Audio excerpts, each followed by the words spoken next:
Здраво, драги родители! Добре дојдовте на видеата за свесно родителство.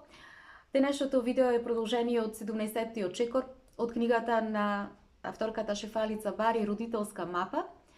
Овој чекор е наречен "Родители, симнете се до вашето срце" или "Поврзете се со вашето срце", кога сте со вашето дете, кога родителствувате со вашето дете. И овој чекор пред се ги повикува родителите пред секоја родителска реакција тие да се поврзат со своето срце, наместо да дејствуваат од место на страв, од место на контрола и да дејствуваат по автоматизам. Во претходното видео Шефали зборуваше за една многу моќна метода наречена ВЕНТ, таа е скратеница од 4 збора. Тие се валидизација, емпатија, неутрализација и трансформација. И со ова многу моќна метода Шефали им овозможува на родителите полесно да се поврзат со своето срце кога родителствуваат со децата. Минатиот пат зборувавме за валидизацијата, денес ќе зборуваме за една од најдлабоките и најлековитите техники на комуникација од страна на родителите со децата. И истовремено ова техника е една и од најпредизвикувачките техники за самиот родител. Станува збор за емпатијата или за сочувствителноста. Зошто тоа го кажува Шефали? Затоа што голем број на родители се збунети околу тоа всушност што представува емпатијата, како може емпатијата да се внесе во односот со децата и како тоа да се увиди, да се направи на еден поедноставен начин. Шефали размислувала околу тоа прашање и токму поради тоа решила најпрво, наместо да зборува за емпатија, прво на родителите да им објасни што не е емпатија, значи да расчисти за се она кое што не е емпатија, а кои родителите најчесто влегуваат во тие замки, а мислат дека се емпатични со своите деца. Прво нешто кое не е емпатија спрема Шефали е спојувањето или заплеткувањето со своето дете. Кога родителот се спојува или се заплеткува со своето дете? Кога тој е емоционално вовлечен со своето дете, кога детската болка станува болка на родителот и кога родителот се идентификува со состојбата на своето дете. Например, што мисли тој? Ако тебе ти е тешко, тогаш и мене мора да ми е тешко. Меѓутоа, ова не е емпатија, ова е всушност еден вид на губење од сведочењето на чувствата со детето.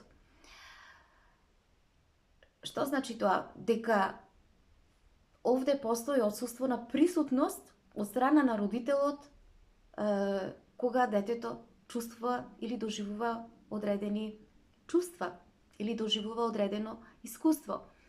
Например, детето е тажно затоа што тоа не е повикано на роден ден, изоставено од страна на своите другарчиња. И овде родителот кога се спојува со детето, кога едноставно му вели: "Леле, колку ужасно, па и мене навистина ми е премногу тешко ова што ти се случило. Навистина колку е неправедно ова што ти се случило, ова постапка од страна на твоите другарчиња" и така натаму и така натаму. Значи овде веќе детето што чувствува? Детето кога вака родителот му се обраќа, детето чувствува дека мора да го носи и чувството на родителот. Меѓутоа, што е емпатија овде, објаснува Шефали? Емпатија е, прво, во овој случај, присутност без идентификација, разбирање без потонување во чувствата на детето и сведочење без спасување. Или со други зборови, што значи емпатијата? Што значи да си емпатичен родител во оваа ситуација? Кога велиш самиот, си кажуваш: "Го чувствувам твоето чувство, но не станувам твоето чувство. Пример, во претходно, кога детето е тажно затоа што не било повикано на роден ден од своите другарчиња, родителот му вели: разбирам колку боли кога се чувствуваш изоставен. Тука сум со тебе. Нема потреба ништо да поправаме веднаш. Значи, овде детето е видено, наместо да биде заплеткано со родителот. Сега овде Шефали им објаснува на родителите дека овде емпатијата не значи да се споиш со детето, туку едноставно да останеш присутен и да ги сведочиш чувствата на своето дете, доживувањето на своето дете. Зошто Шефали вели дека спојувањето е проблем, представува проблем, не е емпатија? Затоа што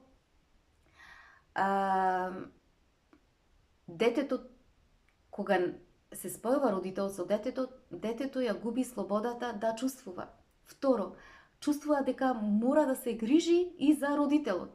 И трето, детето нема простор да може да си ги проживее своите чувства до крај. И затоа Шефали овде објаснува дека емпатијата држи простор, му дава простор на детето, додека спојувањето го затвора просторот. И кога прави една споредба овде помеѓу емпатија и помеѓу спојување и заплеткување, накратко Шефали објаснува дека што значи спојување, што значи емпатија. Спојувањето значи учесник, да се учествува, а емпатијата значи да се сведочи. Да се сведочат чувствата на детето, спојувањето да се учествува во чувствата на детето. Емпатија значи присутност, спојувањето значи заплеткување. Емпатија значи родителот е регулиран со своите емоции, со своите чувства, а спојувањето значи родителот е преплавен со чувствата на детето. Емпатијата подразбира простор за детето, а заплеткувањето подразбира дека детето држи простор за чувствата и на родителот. Во крајен случај дава една многу добра како мантра, која што треба да си ја кажуваат родителите кога сака да влезат во емпатија, дека јас можам да бидам со тебе без да се изгубам себе си. Значи, емпатијата подразбира јас можам да бидам со тебе без да се изгубам себе си. А спојувањето пак, за разлика од емпатијата, Шефали објаснува дека родителот се губи себе си само за да биде со детето. Или јас се губам себе си за да бидам со тебе. Можете да ја видите тука разликата помеѓу емпатијата и спојувањето. Понатам, што не подразбира емпатијата? Спрема Шефали, емпатија не подразбира овозможување и поправање. Значи, родителот да не му овозможува на детето тој да го чувствува чувството, да не му овозможува и да не го поправа чувството кај детето. Што е овозможување? Овозможување е кога родителот сака да ја, едноставно во случај кога сака да ја тргне непријатноста на кај детето. Или пак кога сака да го заштити детето од фрустрација, од болка. Или пак кога сака да ја измазне во наводници реалноста за она што, значи за да не го за она што го чувствува детето. Овде најчесто кога влегува во една состојба да сака да му овозможува родителот кога не може повеќе да го издржи чувството и тој едноставно сака да го олесни патот. Например, кога детето се фрустрира бидејќи некоја задача му е тешка, не може да ја реши, и сега родителот кога сака да му возможи на детето, како делува? Тој му вели: ајде, тргни се, јас ќе го направам тоа, не мора ти да се мачиш. Меѓутоа, каква лекција, каква порака добива овде детето? Дека кога е тешко, некој ќе дојде да му ја тргне таа тешкотија од него. И овде Шефали спомнува дека ова не е емпатија, туку избегнување на непријатноста. И најчесто, кој го прави тоа? Најчесто, каде е непријатноста? Кој ја чувствува непријатноста? Најчесто, таа непријатност ја чувствува родителот. И понатаму исто така што не е емпатија, рековме емпатија не е поправање. Кога родителот поправа? Во случаеви кога му дава совети пред време на детето, кога му нуди решенија пред детето да почне и да го чувствува нештото, или пак кога брза кон она што треба всушност да се направи. И Шефали овде објаснува дека навистина поправањето е многу лесно. Во таа замка влегуваат родителите. Зошто? Затоа што таа во себе содржи многу поголема разумност. Поправањето исто така содржи многу поголема грижа. Значи, поправањето на некој начин е завиткано зад велот на грижата и зад велот на разумноста. Значи, што се бара кога, што сака родителот кога влегува во една состојба на поправање? Тој вели, ајде веднаш да најдеме решение. Например, кога детето е тажно затоа што некој другарче, например, го навредило на училиште, и родителот како овде сака да го поправа чувството на детето, му вели, ама ајде не обрнувај внимание, утре кога ќе одиш на училиште, ќе му го кажеш ова и ова и ова на другарчето и ќе видиш. Не е ништо страшно тоа. Значи, Шефали овде им нагласува на родителите дека емпатијата не оди кон решение, туку таа оди кон присутност. И затоа ова не може поправањето да биде емпатија. Што прави емпатијата? Емпатијата прво држи простор за чувствата на детето. Второ, ја дозволува фрустрацијата наместо да дозволува интервенција. Трето, му верува на детето дека тоа има свое внатрешно знање, дека има своја внатрешна интелигенција. Односно дека може да се справи со своите чувства и дека може да се справи со искуството кое што го доживува. Со други зборови, емпатијата што кажува? Му вели на детето, тука сум, можеш ти да се справиш со тоа.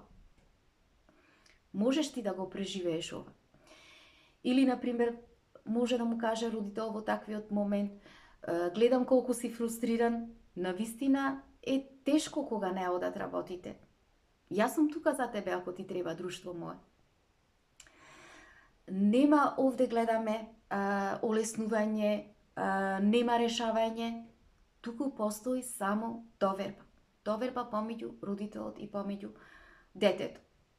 Зошто Шефали според неа смета дека поправањето и овозможувањето се еден вид на контрола? Затоа што пред се овозможувањето ја контролира реалноста на детето, а поправањето пак го контролира искуството на детето. И двете истовремено носат една несвесна порака кон детето, а тоа е дека јас не верувам дека ти можеш сам да се носиш со ова. И кога се прави една споредба, Шефали објаснува помеѓу емпатијата од една страна и овозможувањето и поправањето, таа вели дека емпатијата држи простор, а поправањето и овозможувањето тие го тргаат чувството. Емпатијата дава доверба во односот родител-дете, доверба дека детето може да ги преживее тие чувства или тоа искуство, а пак овозможувањето, поправањето влева недоверба, емпатијата дава присутност, овозможувањето дава интервенција, емпатијата дава внатрешна сила, а пак овозможувањето и поправањето дава надворешна помош. Понатаму, која е наредна замка во која што родителите често паѓаат, сметаат дека е емпатија, меѓутоа не е емпатија спрема Шефали, не е осудата и засрамувањето, тие не се емпатија. Кога се случуваат овие нешта кај родителот, кога родителот осудува, кога прво ја оценува емоцијата на или однесувањето на детето. Второ, му дава една порака на детето дека нешто не е во ред со него. И трето, кога тој го прави чувството или искуството на детето да биде погрешно, да биде неприфатливо, дека е претерано и така натаму. Кои се примери кои што покажуваат осуда од страна на родителот? Например, кога родителот му вели срамота е, не смеш да плачеш за вакви работи, или голем си веќе, па не си повеќе бебе, или од тебе јас ова не го очекував. И со што се учи детето кога вакви зборови му се упатуваат? Детето не се учи на регулација на своите чувства, туку се учи да ги отфрла своите чувства, се учи на само отфрлање. Емпатијата од друга страна пак што прави? Не го етикетира чувството. Емпатијата не ја доведува во прашање вредноста на детето. И исто така не прави разлика помеѓу искуство и помеѓу чувство. Значи овде што гледаме дека нема оцена, не врши оценување родителот на детето, не врши срамење, не врши споредување. И зошто пак од друга страна Шефали вели дека срамењето е целосна спротивност на емпатијата. Затоа што срамот прво го затвора срцето на детето, второ ја прекинува врската родител-дете и трето гради внатрешен критичар кај самото дете. И понатаму таа им објаснува на родителите токму зошто срамот не е емпатија. Затоа што таму каде што има срам не постои свесност. А емпатијата е таа која гледа, а не оценува. Емпатијата може да го види и невидливото. Не само надворешното, таа го гледа невидливото, затоа таа не оценува. А срамот го гледа само површното и затоа оценува. И на крајот што можеме да кажеме од ова денешно видео, како Шефали направила всушност една мини мапа на се она кое не е емпатија, со цел да можат да дојдат до едно подобро разбирање за емпатијата, за која што повеќе ќе зборуваме во наредното видео. Значи, кажавме дека емпатија прво не е спојување и заплеткување на родителот со чувствата и искуствата на децата, не е возможување и поправање, емпатија не е контрола и предавање, и емпатија не е осуда и засрамување. Драги родители, тоа би било се за ова видео. Имајте убав ден, се гледаме.